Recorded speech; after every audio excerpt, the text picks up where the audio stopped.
On n'a rien à cacher, un podcast du collectif Rescapé. Bonjour Joanne. Bonjour Hélène. Alors déjà un grand merci d'accepter de répondre à nos questions en participant encore à ce podcast. Aujourd'hui nous allons parler d'une addiction malheureusement trop fréquente, qui fait beaucoup de dégâts dans les familles et qui est souvent minimisée. Alors vous l'aurez sûrement compris, nous allons parler de l'addiction à l'alcool. Culturellement parlant, les Français sont réputés pour être de grands consommateurs d'alcool. D'ailleurs, un rapport de Santé publique France récent place la France au 6e rang des pays les plus consommateurs du monde. Alors à ton niveau, Joanne, peux-tu nous expliquer dans quel contexte tu as bu de l'alcool pour la toute première fois ? La toute première fois où j'ai vraiment bu de l'alcool, c'était en 4e. Ça n'allait pas au collège, ça n'allait pas dans la famille. Je commençais à broyer du noir, à avoir l'impression que la vie c'était juste trop compliqué, que je m'en sortirais jamais, c'était trop lourd. Et ce midi-là, je mangeais pas à la cantine, je suis rentrée manger à la maison. J'étais toute seule et je suis allée piquer une bouteille de whisky dans le bar de mes parents. Et j'ai pris un verre. Ça m'a suffi à être bien saoule et à retourner en cours l'après-midi complètement pompette. Ça a été la première fois. À quel moment peux-tu dire que tu as commencé à boire de l'alcool, non plus par plaisir ou pour faire la fête, mais pour aller mieux ? En fait, j'ai vraiment toujours bu pour avoir l'impression d'aller mieux, ou en tout cas avoir l'impression que le monde était moins difficile à affronter. Mêlé au cannabis, ça me permettait vraiment de m'évader. Au collège, ça m'arrivait pas souvent, comme dit la première fois, mais après au lycée, ça a vraiment été tout de suite une habitude. Et je pense que je me cachais sous couvert de la fête et des apéros et pour en profiter et me faire passer pour quelqu'un de festif. Mais en vrai, j'en avais besoin. Je cherchais des gens avec qui boire, je courais après les occasions pour boire, je poussais les occasions. Parce que j'en avais besoin. À partir de quand tu t'es dit que tu étais devenue accro ? Je m'en suis rendu compte assez tard, même si j'ai toujours su que j'avais un problème avec l'alcool. Je buvais soi-disant pour faire la fête et en vrai j'avais l'alcool mauvais. En fin de soirée je finissais ou en colère ou triste. Et un jour j'ai vraiment eu un déclic que même si je ne rentrais pas dans le cliché de ce qu'on peut appeler un alcoolique, à être bourré à 8 ou 9 heures du matin, à trembler et être en manque physique dès qu'il n'y a pas un verre. Ça n'empêche que j'étais obligée de boire tous les jours, que je buvais tous les jours, et que je buvais surtout dès qu'il y avait le moindre truc qui se passait, il fallait que je me rapatrie sur l'alcool. Et un matin, je me suis vue aller acheter une bière, mais juste parce qu'il y a quelque chose qui m'avait contrariée. Et là, je me suis dit quand même, c'est un peu tôt. Et en même temps, non, ça m'a contrariée. Maintenant, j'ai bien mérité ma bière, quoi. Ça a été le déclic qui m'a dit, oh là, il y a vraiment un problème. T'es quand même une alcoolique, Joanne. Alors finalement, pourquoi as-tu décidé d'arrêter ? À peu près à la période où j'ai eu le déclic, ça m'a donné envie d'essayer de faire un peu de ménage dans ma vie. Et là, j'ai décidé d'arrêter l'alcool fort. Et au final, j'ai continué à boire de telles quantités de bière et de vin que finalement le résultat était pas vraiment là. Ensuite, j'ai rencontré Jésus et j'ai décidé de l'accepter dans ma vie. Là, je me suis dit, il faut vraiment que je lève le pied. Je peux plus continuer comme ça. Mais ça restait impensable dans ma tête d'arrêter l'alcool.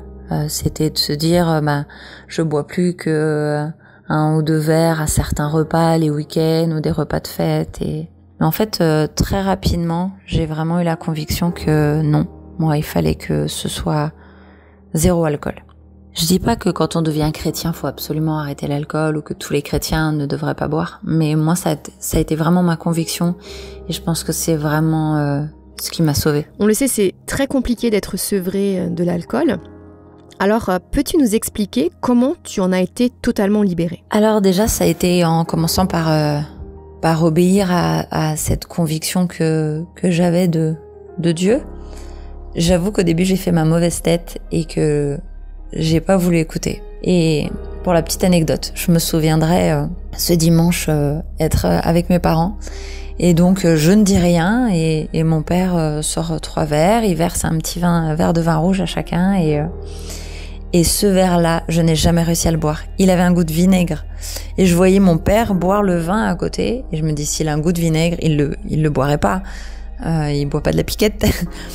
Mais moi, ça avait vraiment un goût de vinaigre. Et ce jour-là, je me suis dit, ok, j'obéis à cette conviction. Et en fait, rapidement, ça m'a permis de découvrir une nouvelle identité. Pour la deuxième petite histoire que je raconte avec les rescapés, la première fois où j'ai commandé un verre de jus de fruits dans un bar, c'était une nouvelle Joanne.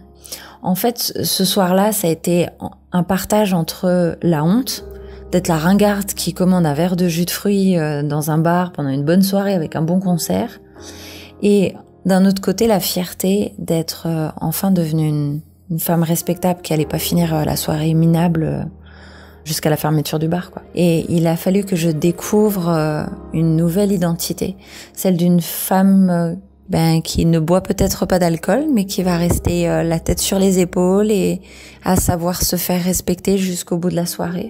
Et de découvrir cette identité, de me mettre à l'aimer, ça m'a vraiment beaucoup aidée. Joanne, est-ce qu'il t'arrive encore d'être tentée ? Si oui, comment fais-tu pour ne pas retomber ?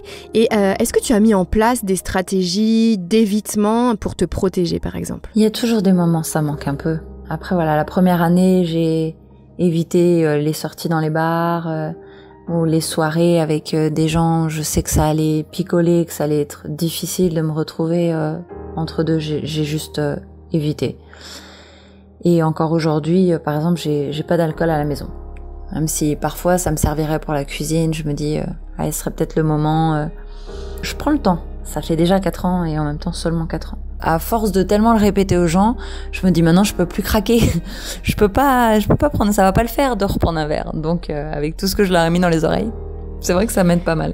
Pour finir, si tu devais donner des conseils à celles et ceux qui luttent en ce moment même avec ce problème d'alcool, que leur dirais-tu ? Je saurais pas trop. Il y a autant de manières d'arrêter que de manières de boire, et je sais que mon cheminement, ça marcherait pas forcément avec d'autres, mais peut-être juste dire qu'il y a une autre vie qui est possible, qui est ni ennuyeuse, ni ringarde, ni au contraire avec une vie trop lourde à affronter, parce que au final l'alcool ça aide pas à affronter le quotidien. Après, je sais que j'aurais rien réussi si Dieu était pas venu me montrer son amour et si je l'avais pas accepté. Et ça, je sais que il a envie de le faire avec chacun d'entre nous et que il aime chaque personne autant que moi. Merci infiniment, Joanne. C'était On n'a rien à cacher, un podcast du collectif Rescapé produit par Trésor Média.